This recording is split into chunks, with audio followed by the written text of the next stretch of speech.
मार साले को, जितना मार सकते हो एक आम आदमी को उतना मारो।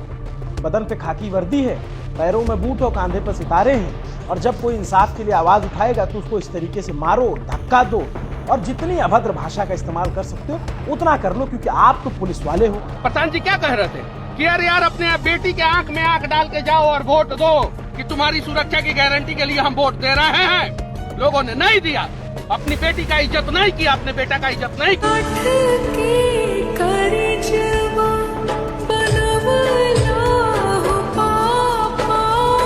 पिता है, हम अभी बात नहीं करने में है, हमारे साथ बहुत अन्याय हुआ है। बिना जांच के आप कैसे कर दिया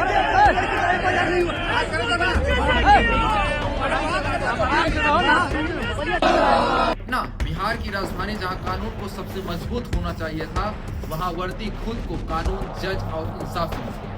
6 जनवरी को नीट की तैयारी करने वाली एक नाबालिग बच्ची की संदिग्ध मौत हो जाती है। परिवार रेप और यौन हिंसा का आरोप लगाता है, लेकिन पुलिस जल्दबाजी में सब खारिज कर देती है और दाह संस्कार की बात करने लगती है। जब लोग इंसाफ मांगने सड़क पर उतरते हैं तो उन्हें लाठियों, गालियों और धक्कों से जवाब दिया जाता है। पूरे 10 दिन बाद जब मामला वायरल होता है तब पुलिस मानती है कि यौन हिंसा से इनकार नहीं किया जा सकता। सवाल यही है कि अगर सच था तो पहले क्यों नहीं माना गया? पुलिस किसे बचा रही थी और बिहार में बेटियां कब आखिर सुरक्षित होंगी?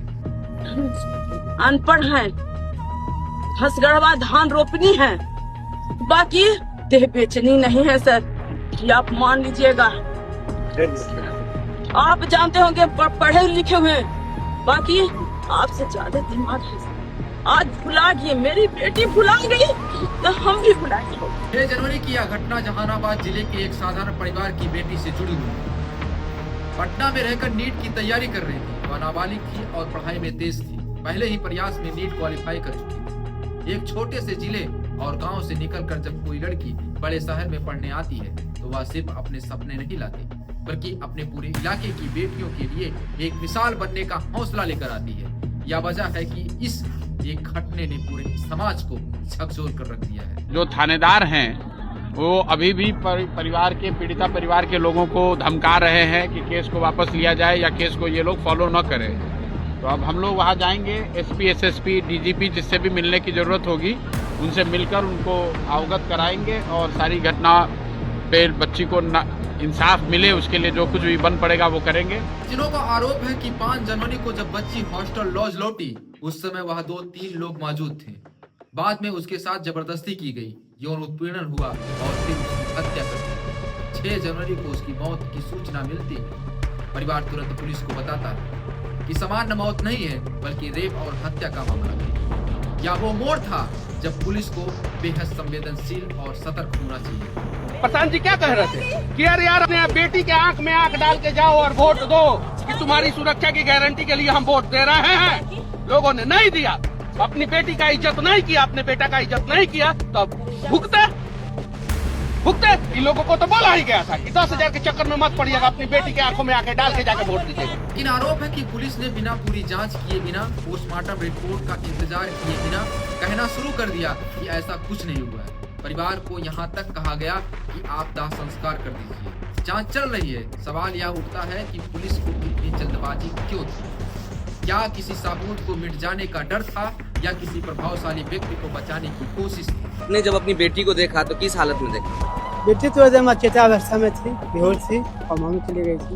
बदन पे निशान उशान आप देखे? कई एक जगह बहुत जगह निशान था। कई जगह, यहाँ पर निशान था, यहाँ पर निशान था। उसका फोटो वगैरह लिए आप? हाँ फोटो है, फोटो ले लिए है ना? प्रशासन कोऑपरेट किया कि नहीं? नहीं, कहीं से कोऑपरेट? सब मैंने जैसा पैसा लिया है मतलब सब मैनेज किया हुआ? हाँ पैसा लिया है, इसमें कोई जरूरत नहीं। जब परिजन और स्थानीय लोग चुप नहीं बैठे और इंसाफ की मांग को लेकर कारगिल चौक पहुंचे तब हालात और बिगड़ गए। रात के समय प्रोटेस्ट के दौरान पुलिस ने धक्के दिए, गालियां दी और अभद्र भाषा का इस्तेमाल किया। प्रत्यक्षदर्शियों का कहना है कि पुलिस का व्यवहार बेहद आक्रामक था और परिजनों तक को किसी को बख्शा नहीं गया। यह वही समय था जब सवाल उठने लगा कि पुलिस पीड़ित के साथ खड़ी है या उससे डराकर चुप कराना चाहती है। मामले में जिस हॉस्टल लॉज में बच्ची रहती थी उस पर भी गंभीर आरोप लगे।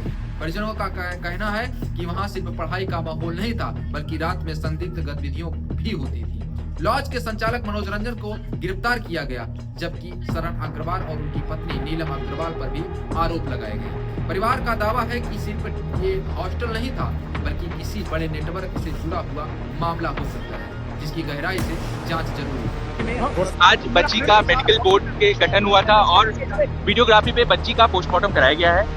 हम लोग पुलिस जो है पोस्टमार्टम रिपोर्ट का वेट कर रही है। अब तक के जांच में सेक्सुअल असॉल्ट कंफर्म नहीं हुआ है। हम लोग पोस्टमार्टम रिपोर्ट का वेट कर रहे हैं। बच्ची का जो यूरिन रिपोर्ट आया था उसमें नींद की दवा का ओवरडोज होना पाया गया था। बच्ची की सर्च हिस्ट्री में भी 24 तारीख को और 5 तारीख को बच्ची नींद की दवा का क्या असर होता है और सुसाइड कैसे करे, इस चीज का सर्च पाया गया है। देखिए, बहुत सारी बिंदु हैं जांच के लिए। पुलिस हर एंगल से कांड का जांच कर रही है। अहम तथ्य तो यह है कि घटना 6 जनवरी की है, लेकिन पुलिस ने 16 जनवरी को जाकर फुटकार किया। पोस्टमार्टम रिपोर्ट में यौन हिंसा से इनकार नहीं किया जा सकता, यानी पूरे 10 दिन तक जो बात परिवार कहता रहा वही बात बाद में मेडिकल रिपोर्ट भी मानी। इसके बाद SIT का गठन हुआ और कार्रवाई तेज हुई। सवाल यह है कि अगर पोस्टमार्टम विधि सच बताने वाला था तो शुरुआत में पुलिस ने पूरी तरह नाकार क्यों किया?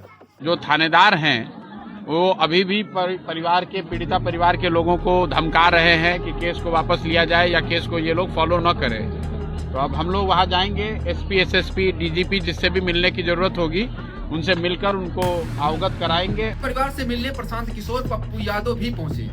पुलिस की भूमिका पर सीधा सवाल उठाए। उन्होंने कहा कि अगर यौन शोषण से जुड़ा हुआ मामला था तो 6 जनवरी को ही मामला दर्ज क्यों नहीं किया गया और 10 दिन तक परिवार को क्यों भटकाया गया। उन्होंने यह भी पूछा कि क्या बिहार में गरीब और साधारण परिवार की बेटियों को इंसाफ तभी मिलेगा जब मामला सोशल मीडिया और मीडिया में वायरल हो। आज यह मामला सिर्फ एक बच्ची की मौत का नहीं रह गया, बल्कि यह पूरे सिस्टम पर सवाल है।